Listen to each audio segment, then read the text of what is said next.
Good morning students. बेटा ये हमारी वीडियो नंबर 4 आ रही है। बेटा ये हमारा जो डेथ वाला चैप्टर है उसके अंदर में वीडियो नंबर 4 आई है। हम उसकी सीरीज़ के अंदर में कुछ वीडियोस लेके आएंगे जिसके अंदर हमको कुछ प्रैक्टिकल क्वेश्चंस कराएंगे regarding death of the partner. तो ठीक है, एक क्वेश्चन हम यहाँ कवर करेंगे ताकि बेस कवर हो जाए हमारा। यहाँ देखेंगे XYG पार्टनर है बेटा, उनकी रेशियो कितनी है बेटा 3:1 नहीं होगी, यहाँ पे 3/4 है। तो यहाँ पे 2 से मल्टीप्लाई डिवाइड करके एलसीएम ले लिया, मतलब इन्होंने तो रेशियो आ गई 6:1 की पार्टनर्स की रेशियो दे रखी है। देखो आपको ना एक आर्ट है क्वेश्चन को पढ़ना। अगर आपको क्वेश्चन को पढ़ना आ गया तो सवाल में कुछ भी नहीं है, आपको बता रहा हूँ बेटा मैं आपको, ठीक है ना। यहाँ आपको बैलेंस शीट दी हुई है आपको, यहाँ पे आप देखेंगे तो बेटा बैलेंस शीट में आपको कैपिटल दे रखी है, ठीक है जी। अब डेथ किसकी हुई है यहाँ पे अभी बताया नहीं है, जेड की डेथ हुई है, तो ठीक है जी जेड पर ध्यान रख लेते हैं। जेड पे सर्कल लगा लिया इन्होंने, ठीक है जी। जेड का बैलेंस दे रखा था 2,50,000, माता रानी के आइटम है, जनरल रिजर्व है। जेड का लोन भी दे रखा है, ठीक है जी। जेड की डेथ कब हुई 31 दिसंबर 2019 को हुई है। कितने महीने बाद हुई है आप कहेंगे सर ये तो 9 महीने बाद डेथ हुई है, ठीक है जी। पार्टनरशिप ये प्रोवाइड करती है चीज़ें, क्या disease partner will be entitled, आपको पार्टनरशिप डीड प्रोवाइड करती है, यानी कि उसको डिसीज पार्टनर का शेयर मिलेगा। अगर नहीं भी दे रखा तो हमें मालूम है BCPRA की अप्रोच तो फॉलो करेंगे हम लोग। फिर भी इन्होंने काफ़ी चीज़ें में बताई हैं। The deceased partner will be entitled to share of profit up to date calculated on the basis of previous year profit. हम लोगों ने काफ़ी पहले काम कर लिया है, जो प्रीवियस ईयर का प्रॉफिट है उसके बेस पे दे देंगे हम लोग। प्रीवियस ईयर का प्रॉफिट कितना है वो भी क्वेश्चन में पढ़ के पता लग जाएगा हमारे को। On the basis of previous year profits के बेस पे हम लोग उसको दे देंगे इससे। अच्छा, he will be entitled to share of goodwill of the firm, उसको गुडविल ऑफ फर्म का हिस्सा भी मिलेगा। Calculate on the basis of 3 years purchase of average profit of last 4 years, यानी गुडविल का शेयर भी निकालेंगे, यानी गुडविल भी निकालनी पड़ेगी। कितना लकी नंबर है यहाँ पे सर 3 ईयर परचेज है, एवरेज कितना है लास्ट 4 ईयर्स का है। तो नेट प्रॉफिट कितना दे रखा है आपको 8 लाख, 6 लाख, 4 लाख और 2 लाख। इन चारों सालों का प्रॉफिट प्लस करेंगे, डिवाइड बाय 4 करेंगे, उसके बाद हमारे पास गुडविल आ जाएगी फर्म की। और इसकी ड्राइंग कितनी दे रखी है हमारे को, इन्होंने 18,000 रुपये की ड्राइंग दे रखी है। इंटरेस्ट ऑन ड्राइंग के बारे में कुछ नहीं बता रखा, हमें भी मालूम है जब क्वेश्चन साइलेंट होता है तो इंटरेस्ट ऑन ड्राइंग कितना लिया जाता है, बिल्कुल 0 लिया जाता है। Determine the amount payable to legal representative, बताइए लीगल रिप्रेजेंटेटिव को कितना अमाउंट मिलेगा। And by preparing the necessary accounts, necessary account बता के हमें ये अमाउंट निकालना है। यानी कि आपको ये क्वेश्चन दे रखा है, इसमें BCPRA की अप्रोच को फॉलो करते हुए हम बनाएंगे। यानी कि हमें बताना है कि लीगल रिप्रेजेंटेटिव को हमें कितना अमाउंट देना पड़ेगा। तो मैं काम करना शुरू कर रहा हूँ। यानी कि मुझे यहाँ पे क्या करना है बेटा, अगर मैं ध्यान दूँ तो मुझे यहाँ पे BCPRA की अप्रोच को फॉलो करते हुए काम करना पड़ेगा। यानी कि मुझे ये निकालना है यहाँ पे कि डिसीज पार्टनर को मुझे कितना अमाउंट क्या करना है, पे करना है। तो मैं पहले कुछ है ना काम करना चाह रहा हूँ, यानी कि मैं थोड़े से पहले वर्किंग नोट भी मुझे क्या करने पड़ेंगे बेटा, यहाँ पे साइमल्टेनियसली मेंटेन करने पड़ेंगे। किसकी डेथ हुई है पहली बात तो यहाँ पे जेड की डेथ हुई है, तो यहाँ पे निकालेंगे जेड्स कैपिटल अकाउंट। चलिए जी, जेड का कैपिटल अकाउंट बनाने की तैयारी शुरू कर दी। ये हमारा जेड का कैपिटल अकाउंट बन जाएगा, अगर आप ध्यान दें तो बेटा बिल्कुल ठीक है सर। ये जेड का कैपिटल अकाउंट का हमारा क्या बन के तैयार हो गया बेटा, ये हमारा फॉर्मेट तैयार हो गया है। ये हमारा बन गया, यहाँ रुपी, डेबिट, क्रेडिट, पर्टिकुलर BCPRA वाली अप्रोच फॉलो करेंगे। यानी कि BCPRA आपका साथ छोड़ने वाला नहीं है क्लास 12 में। सबसे पहले क्या लिखेंगे, बाय बैलेंस ब्रॉट डाउन। अब आपके पास सवाल है ही, और ये इलस्ट्रेशन नंबर कौन सा कर रहे हैं बेटा हम, इलस्ट्रेशन नंबर हमारा कौन सा बेटा 10 हम इलस्ट्रेशन कर रहे हैं, क्वेश्चन नंबर 10 कर रहे हैं। और ये पेज नंबर है हमारा 7.13 पे है। सबसे पहले आप लोग भी मेरी हेल्प करेंगे। सबसे पहले यहाँ पे लिखेंगे बैलेंस ब्रॉट डाउन कितना है, यानी कि जो पार्टनर की डेथ हुई है आप कहेंगे सर 2,50,000 रुपये है। सर B हो गया, कैपिटल होते नहीं है। P का मतलब प्रीमियम फॉर गुडविल है। R का मतलब रिवैल्यूएशन का प्रॉफिट और लॉस है, यहाँ रिवैल्यूएशन के बारे में बताया नहीं। फिर माता रानी के आइटम लेंगे। और फिर A का मतलब एडजस्टमेंट्स, जो इंटरेस्ट ऑन कैपिटल मिलेगा या सैलरी मिलेगी या profit and loss up to death मिलेगा। हमने लास्ट वीडियो में बताया था ना क्या क्या चीज़ें मिलती है पार्टनर को, वो सारा काम करना पड़ेगा। यानी कि मुझे एक वर्किंग नोट बनाना पड़ेगा। वर्किंग नोट में यानी कि 3 वर्किंग नोट यहाँ नॉर्मली बनते बताऊँ 2 से 3 वर्किंग नोट बनते हैं। ये बड़ा ही इंपॉर्टेंट क्वेश्चन हमारे लिए यहाँ पे होता है। तो हमारे पे यहाँ पे क्या करेंगे, सबसे पहले हम किसकी वैल्यू निकालेंगे बेटा, गुडविल की वैल्यूशन निकालेंगे। तो गुडविल की वैल्यूशन के लिए अगर आपने पढ़ा हो ध्यान से तो आपको क्या दिया होता है बेटी, गुडविल की वैल्यूशन के लिए आपको उन्होंने बताया था कि जो गुडविल जो वैल्यू होगी यहाँ पे आप क्वेश्चन में पढ़ना, सेकंड क्लॉज में दे रखा था कि 3 ईयर्स का क्या लेना है हमारे को, नंबर ऑफ परचेज लेके 4 सालों के प्रॉफिट का एवरेज लेना है। तो 4 सालों का प्रॉफिट आपको दे रखा है, कितना दे रखा था मैं आपसे पूछना चाहूँगा। आप कहेंगे सर 8 लाख का प्रॉफिट दिया हमें इन्होंने, 8 लाख का प्रॉफिट दिया। फिर कितना प्रॉफिट दिया इन्होंने हमें, 6 लाख रुपए का इन्होंने प्रॉफिट दिया हमारे को। 8 लाख है, 6 लाख है, 4 लाख है, 2 लाख है, 4 lakh plus 2 lakh divide by मैंने कितना कर दिया 4 इंटू 3। ये करके मेरे पास किसकी गुडविल आ गई बेटा, फर्म की गुडविल आ गई है। ये सब कुछ करने के बाद में तो 15 लाख रुपए आ गया। अब क्या 15 लाख का 15 लाख दे दें उसको? नहीं सर, उसकी अब क्या देंगे, उसका शेयर देंगे बी का। अब शेयर कितना है बी का, वो भी तो हमें देखना पड़ेगा ना, बी का शेयर कितना है। तो 1/8 शेयर है, क्योंकि आपको मालूम है रेशो इनकी दे रखी थी हमें 6:1:1 और डेथ किसकी हुई है यहाँ पे, जी की यहाँ पे डेथ हुई है। तो 1/8 शेयर कितना आएगा, 15 लाख का मैं 1/8 निकाल लेता हूँ, वो मेरे पास निकल के आता है बेटा 1,87,500। देखो कितना काम है यहाँ पे, देखो। अब इसको हम किस रेशो में डिवाइड करेंगे, आप कहेंगे सर इसको हम डिवाइड करेंगे किसके अंदर में, गेनिंग रेशो में। और न्यू रेशो देने रखी है, तो गेनिंग रेशो कितनी आ जाएगी यहाँ पे 6:1 आ जाएगी, बताया था ना, यानी कि गेनिंग रेशो आ जाएगी। तो यानी कि 1,87,500 को 6:1 की रेशो में, और एंट्री भी अगर आपको याद आ रही हो तो x/2 g करेंगे हम लोग, यानी कि 1,87,500 जो है उसको मैं डिवाइड कर लूँगा कितना, 1,87,500 का 6/7 और 1,87,500 का 1/7, यानी कि कितना सारा काम मुझे यहाँ पे करना पड़ रहा है। खाली अभी तो मैंने गुडविल का ही काम करा है। ये आ जाएगा 1,16,714 आ जाएगा, दूसरा आ जाएगा 26,786 आ जाएगा अमाउंट। ये अमाउंट मेरा गुडविल का आएगा। तो उसको क्या लिखूँगा यहाँ पे मैं, बाय एक्स और बाय वाई करके यहाँ पे मैं लिख दूँगा। कितना कितना अमाउंट आएगा मेरा, ये अमाउंट आया मेरा कितना 1,60,714। ये 2 नंबर तक का पॉइंट आता है बेटा, देखो कितना सारा काम करना पड़ा। ठीक है सर, BCPRA में P भी हो गया।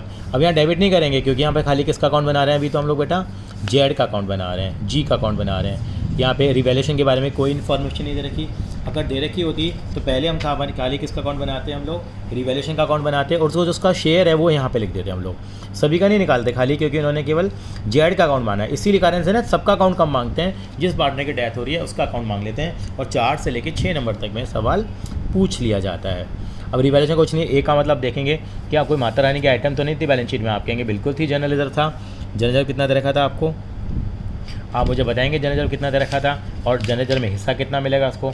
50,000 का जनरल रिजर्व दे रखा था, और 50,000 का कितना देंगे उसको हम लोग, बिल्कुल 1/8 इसको उसका मिल जाएगा, यानी 6,250 रुपये जनरल रिजर्व के मिल जाएंगे। ये हुआ। अब हम क्वेश्चन की लैंग्वेज को पढ़ना शुरू कर देते हैं। क्वेश्चन में क्या क्या चीज़ें रखी हैं, कोई इंटरेस्ट ऑन कैपिटल तो नहीं है, कोई सैलरी तो नहीं है, ठीक है, कोई इंटरेस्ट ऑन ड्राइंग तो नहीं है, कोई ड्राइंग तो नहीं है जिस तक तो उसकी डेथ हुई है। तो क्वेश्चन में हम पढ़ेंगे, लेकिन उससे पहले एक बहुत बहुत इंपॉर्टेंट जिसमें 2 नंबर और हैं इस पॉइंट के, वो है P&L सस्पेंस अकाउंट, यानी कि उसका प्रॉफिट अप टू डेथ भी तो निकालना पड़ेगा ना। जब उसकी डेथ हुई है उस डेट तक का हमें प्रॉफिट भी तो कैलकुलेट करना पड़ेगा। तो प्रॉफिट कैसे कैलकुलेट करेंगे वो भी हम बात करते हैं, यानी कि प्रॉफिट अप टू डेथ मैं यहाँ नीचे निकाल रहा हूँ बेटा, आप देखते जाएंगे। ये प्रॉफिट अप टू डेथ निकालेंगे। उन्होंने कहा है जो प्रॉफिट निकाला जाएगा ऑन द बेसिस ऑफ क्या निकाला जाएगा, लास्ट ईयर के प्रॉफिट के बेस पे निकालेंगे। और आप देखिए लास्ट ईयर का प्रॉफिट यहाँ पे कितना दे रखा था हमें, 2 लाख रुपये दे रखा था। कितना दे रखा था प्रॉफिट आपको, लास्ट ईयर का प्रॉफिट आपने देखा था 4 साल का, हम तो लास्ट ईयर का देखना था, फॉर्मूला भी था हमारे पास। लास्ट ईयर का प्रॉफिट कितना है इसका, 2 लाख इंटू कितना करेंगे, नंबर ऑफ मंथ्स अपॉन 12, यानी नंबर ऑफ मंथ्स कितने महीने बाद डेथ हुई है वो हम लोगों ने स्टार्टिंग के अंदर में अंडरलाइन किया था यहाँ पे, कि जो ये पार्टनर है उसकी डेथ कब हुई है। पार्टनर की जो डेथ हमारे पास यहाँ हुई थी आपने देखा था, तो वो हुई थी हमारे पास 9 महीने के बाद, दिसंबर में हुई है। तो 9/12 इंटू कितना करेंगे 1/8, उसका जो शेयर आएगा। ये सब कुछ करने के बाद उसका शेयर आता है 18,750, ये उसका शेयर होगा, वो उसको हम पार्टनर को दे देंगे 18,750। P&L सस्पेंस अकाउंट लिखेंगे। अगर रेशो चेंज हो जाती है तो गुडविल की तरह है बाय एक्स और बाय वाई करके इसको गेनिंग रेशो में क्या कर देते, डिवाइड कर लेते, यानी कि हम लोगों ने प्रॉफिट अप टू डेथ भी दे दिया, गुडविल वाला वह काम भी हो गया। अब देखिए, अब कोई और आइटम तो नहीं है, हम क्वेश्चन की इंस्ट्रक्शंस को पढ़ेंगे, उसके थ्रू हमें पता लगेगा। क्वेश्चन के अंदर हमने देखा यहाँ पे क्या था, डिसीज पार्टनर का शेयर था, ये भी कैलकुलेट हो गया, गुडविल भी हो गई, एक तो ड्राइंग आएगी हमारे पास, बिल्कुल ड्राइंग आएगी। और यहाँ देखते हैं कोई पार्टनर का लोन वोन तो नहीं है, जैसे रिजर्व था हमारे पास, पार्टनर का लोन था, कितना था 50,000 रुपये था। पार्टनर ने क्या दे रखा है, फर्म को लोन दे रखा है, तो उस पर आपको क्या मिलेगा, पार्टनर को इंटरेस्ट भी मिलेगा, उसके ऊपर भी हमें यहाँ पे आना पड़ेगा। आपको मालूम होना चाहिए अगर पार्टनरशिप डीड हमारी साइलेंट होती है तो हम पार्टनर को क्या कोई इंटरेस्ट लोन देते हैं, आप कहेंगे बिल्कुल देते हैं। कितना परसेंट देते हैं, 6% देते हैं, तो 6% देंगे। तो पहले तो यहाँ लिखेंगे by Z loan account, Z के लोन अकाउंट से अमाउंट आ जाएगा। कितना अमाउंट आएगा मुझे बताइए, कितने का लोन था हमारे पास, बैलेंस शीट में जो दे रखा था वो दे रखा था हमें लोन कितने का बेटा, 50,000 रुपये का। तो 50,000 का लोन आ जाएगा हमारे पास यहाँ पे। अब उसको क्या मिलेगा, ये इंटरेस्ट लोन भी मिलेगा उसको, ये आएगा 2,250 रुपये। कैसे आया सर, 50,000 का कितना परसेंट निकाला, 6%। देखो कैलकुलेशन काफ़ी हो गए ना किसी के अंदर में, और ये 9/12 कर दिया। कि 9 महीने का क्या मिलेगा उसको इंटरेस्ट मिलेगा। आई थिंक सो सारी चीज़ें कवर हो गई है। और यहाँ पे एक चीज़ रह गई है, वो ड्राइंग है। ड्राइंग कितने रुपये की दे रखी थी हमें? 18,000 रुपये की। बस काम खत्म हो गया। ये 18,000 रुपये की क्या आ जाएगी यहाँ पे? ड्राइंग आ जाएगी हमारे पास। अब इतना करने के बाद अगर इंटरेस्ट ऑन ड्राइंग होता तो इंटरेस्ट ऑन ड्राइंग आ जाता। अगर सैलरी मिल रही होती तो 9 महीने की सैलरी आती। मैं रिपीट करता हूँ, कितने महीने की सैलरी आती? 9 महीने की सैलरी आती। 9 महीने का क्या आता? इंटरेस्ट ऑन कैपिटल आता। 9 महीने का क्या? इंटरेस्ट लोन आया। यानी कि जो भी उस साल का होगा, जिस साल में उसकी डेथ हुई है, तो उसको प्रोपोर्शनेट अमाउंट ही इसको यहाँ मिलेगा। अब इसके बाद इस अकाउंट को क्या करेंगे बेटा? हम लोग क्लोज़ करेंगे और जो भी हमारा बैलेंस आया होगा वो कहाँ पे ट्रांसफ़र कर देंगे? हम लोग उसके एग्जीक्यूटेड अकाउंट में ट्रांसफ़र कर देंगे। ये टोटल आ रहा है हमारा 5,14,750 आ गया। और यहाँ पे जो बैलेंस आएगा उसको ट्रांसफ़र करेंगे, बी नहीं बेटा, यहाँ लिखेंगे जेड कि किस में ट्रांसफ़र करेंगे? बिल्कुल एग्जीक्यूटर अकाउंट में ट्रांसफ़र करेंगे। एग्जीक्यूटर में क्यों ट्रांसफ़र करेंगे? क्योंकि उसके एग्जीक्यूटर को क्या करना है? ये सब कुछ करना है। 4,96,750 जो आया है इसका बैलेंस आ गया। ये हमारा 5,14,750 ये हमारा एग्जीक्यूटर का हमें बैंक ट्रांसफ़र कर देंगे। उन्होंने कहा नेसेसरी अकाउंट बनाओ, तो एक छोटा सा काउंटर बना देंगे 1 मिनट के अंदर हम लोग। किसका बेटा? जेड। जैसे वहाँ भी मैंने बताया था पिछली वीडियो में, जेड का एग्जीक्यूटर अकाउंट बना देंगे हम लोग छोटा सा। यहाँ पे फटाफट से लाइनें ड्रॉ करी। यहाँ पे ये एग्जीक्यूटर अकाउंट कैसे बनेगा? सबसे पहले तो यहाँ आएगा बाय जेड्स कैपिटल करके आ जाएगा बेटा।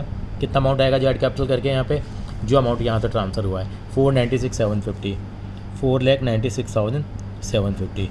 अब इन्होंने क्वेश्चन में कोई इन्फॉर्मेशन नहीं दे रही है इन्होंने कि हमें इसको लोन में ट्रांसफ़र किया है नहीं किया, पे किया है नहीं किया। तो आप इसको लोन में भी ट्रांसफ़र कर सकते हैं या इसको बैलेंस कैरी डाउन भी कर देते हैं। तो मैं मान के चल रहा हूँ इसको कहाँ पे ट्रांसफ़र करा जा रहा है? जेड के एग्जीक्यूटर लोन अकाउंट में। क्या लिखा बेटा मैंने? जेड एग्जीक्यूटर लोन अकाउंट में। यहाँ पे क्या करेंगे? उसको हम लोग ट्रांसफ़र कर देंगे। कहाँ पे ट्रांसफ़र कर देंगे? उसके लोन अकाउंट में। कितना? 4,96,750। अब आपको जो भी इन्फॉर्मेशन दे रखी होगी उसके हिसाब से लोन अकाउंट बना देंगे। लोन अकाउंट बनाने का जो कंसेप्ट है वो वहाँ पे सही चलेगा। अच्छा, इस बार इसमें क्या करे जाते हैं? जनरली कई बार है ना, हमसे जनरल एंट्री मांग ली जाती है। तो जनरल एंट्री बनाना बड़ा आसान है अगर आपने एक बार अकाउंट बना लिया।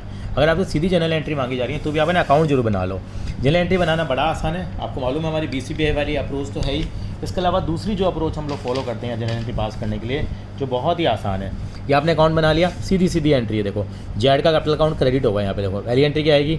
XY to G। ये करीबी थी XY to G हम लोगों ने करते तो कितना अमाउंट आता बताओ?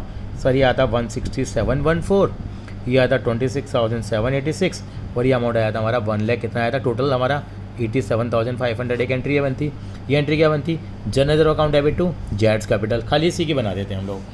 कई बार हम तीनों का भी दिखा देते हैं, वो भी ठीक है, लेकिन यहाँ पे हम इसी की दिखा देंगे। GR अकाउंट डेबिट टू जेड्स capital, P&L suspense account debit to जेड्स capital, Z loan account debit to जेड्स capital, interest loan account debit to जेड्स कैपिटल। ठीक है। और यहाँ क्या दिखाते हैं हम लोग बेटा? इसको यहाँ पे जो दिखाते हैं हम लोग, यहाँ पे ये दिखाते हैं Jades capital account debit to drawing account, Jades capital account debit to Jades executor. तो आसानी से इसके थ्रू हम लोग क्या बना सकते हैं? जनरल एंट्री बना सकते हैं। यानी कि जैसे रिवैल्यूएशन बनाते थे, रिवैल्यूएशन बनने के बाद पहले क्रेडिट साइड की आइटम की और फिर डेबिट साइड की आइटम। यहाँ पे ये डेबिट हो जाएगा और ये सारी चीज़ें क्रेडिट हो जाएंगी। यहाँ पे ये चीज़ें क्रेडिट हो जाएंगी, सो डेबिट हो जाएंगी और ये चीज़ क्रेडिट हो जाएंगी। देखिए मैं कैसे बना के दिखा रहा हूँ, जनरल एंट्रीज को बना रहा हूँ मैं। यानी BCPI वाली अप्रोच तो हर जगह चलती है, लेकिन यहाँ BCPI वाले बैलेंस की कर लीजिए, कैपिटल की कर लीजिए, प्रीमियम कर लीजिए। ये आप क्या कर सकते हैं? एक सिंपल तरीका क्या फॉलो कर सकते हैं? यहाँ से भी आप देख के एंट्री पास कर सकते हैं। पहली एंट्री कोई नहीं होगी बैलेंस की। पहली एंट्री क्या एंट्री आ जाएगी बेटा? X account debit, Y account debit to G account. कितने से आएगी बेटा ये एंट्री? ये आएगी 1,16,714, 1,87,500। दूसरी entry balance capital premium for goodwill की हो गई। रिवैल्यूएशन की यहाँ पे कोई एंट्री थी नहीं। एक का मतलब एक्यूमुलेटेड प्रॉफिट एंड लॉस की एंट्री क्या थी हमारे पास? ये एंट्री आई थी हमारे पास जनरल अकाउंट डेबिट टू क्या आई थी बेटा? यहाँ पे Y आई थी यहाँ पे। लेकिन यहाँ जब भी है ना ये एक्यूमुलेटेड प्रॉफिट्स होते हैं तो यहाँ पे हम तीनों का नाम लिख देते हैं बेटा। ये ट्रेंड हम लोगों ने CBSE में देखा है। अगर आप जनरल डेबिट टू जेड करोगे तो भी ठीक है, लेकिन जनरल क्या करा करो, तीनों में बांट दिया करो। ये ज़्यादातर हम लोगों ने प्रैक्टिस देखी है। नहीं तो अगर खाली जेड लिखोगे तो भी आपका चल जाएगा। तो रेशो आपको मालूम है इनकी कितनी थी? 6:1:1 थी। तो कितना आएगा देखो, इसमें 6,250, इसमें 6,250, यहाँ आ जाएगा 37,500 पूरे की। नंबर 3 की एंट्री तो BCPI की अप्रोच के हिसाब से तो सब खत्म हुआ, लेकिन पार्टनर्स कैपिटल अकाउंट को यहाँ देखते हुए हम यहाँ से एंट्रियाँ कर लेंगे। अब करेंगे हम क्या? जेड्स capital account debit to P&L suspense account. जैसे हमारे पास जो चीज़ आ रही हैं, उल्टा बोल दिया मैंने, P&L suspense account debit to जेड्स कैपिटल, यहाँ जेड क्रेडिट होता चला जाएगा। कितना अमाउंट आएगा बेटा यहाँ पे 18,750, 18,750। फिर अगली एंट्री क्या आएगी, अगली एंट्री आएगी क्या क्या थी ये, जेड्स लोन। जेड का लोन कहाँ ट्रांसफ़र कर दिया, जेड्स लोन अकाउंट डेबिट टू क्या लिखेंगे फिर से, जेड्स कैपिटल। कितना लिखेंगे बेटा यहाँ पे 50,000 रुपये लिखेंगे हम। क्या लिखेंगे बेटा 50,000। अगली एंट्री क्या आएगी, interest loan account debit to जेड्स कैपिटल। कितना 2,250 रुपये लिख देंगे। और उधर से कहाँ एंट्री आ जाएंगे, डेबिट साइड से हमारी 2 एंट्रियाँ बनती हैं बेटा। कौन कौन सी बनेगी, एक तो बनेगी क्या बेटा, क्या नाम है इसका, जेड रहती है, जेड्स capital account debit to drawing बन जाएगी बेटा, क्योंकि वो डेबिट साइड की आइटम थी। कितना आया था 18,000 आया था। और अगली एंट्री क्या आ जाएगी हमारे पास, बन जाएगी क्या बेटा, Jades capital account debit to Jades executor account. कितना आया था हमारा 4,96,750। लेकिन मैंने यहाँ पे एक एंट्री और एक्सटेंड कर दी। यहाँ पे मैंने जेड का जो एग्जीक्यूटर का बैलेंस भी था वो कहाँ पे ट्रांसफ़र कर दिया था, टू कर दिया था हम लोगों ने, क्या, जेड्स एग्जीक्यूटर लोन अकाउंट में ट्रांसफ़र कर दिया। कितना 4,96,000, ये उल्टा लिख दिया ना, 496,750, 496,750। अगर मान लो कुछ पे कर रहे होते हैं यहाँ पे तो टू बैंक करके मान लो 96,750 पे कर दिया होता तो राउंड फिगर में हमारा कितना बैलेंस रह जाता है, यहाँ पे 4 लाख रुपए का बैलेंस रह जाएगा। तो इस तरीके से बहुत आसानी से क्या कर सकते हैं हम लोग, जनरल एंट्री क्या कर सकते हैं हम लोग बेटा, पास कर सकते हैं। तो इस तरीके से हमारा डेथ का क्वेश्चन तैयार होता है। और देखिए पूरा ही टाइम लग गया, 16-17 मिनट हमें लग गए इस क्वेश्चन में। लेकिन मेन हमारा काम क्या है, कैपिटल अकाउंट बनाना है, जिसके अंदर गुडविल की कैलकुलेशन और प्रॉफिट अप टू डेथ की कैलकुलेशन हमारे लिए बहुत इंपॉर्टेंट थी। थैंक यू सो मच बेटा।